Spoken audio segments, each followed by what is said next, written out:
చెట్టు లెక్క గలవా పునరహరి పుట్ట శివ గోవింద గోవింద హరి హరి గోవింద గోవింద నా వాక్ప్రభావం జ్ఞాన ప్రబోధమై కాలగతిని ఎరుక చేసేను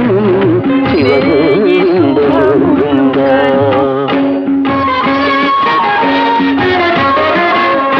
కలియుగమున 5000 పిమ్మట మను ధర్మమే మారిపోయేను కుల వివక్షత కూలిపోయేను మానవులలో నీతి మతు మాయమయ్యేను అన్యాయమే రాజ్యమే లేను శివ గోవింద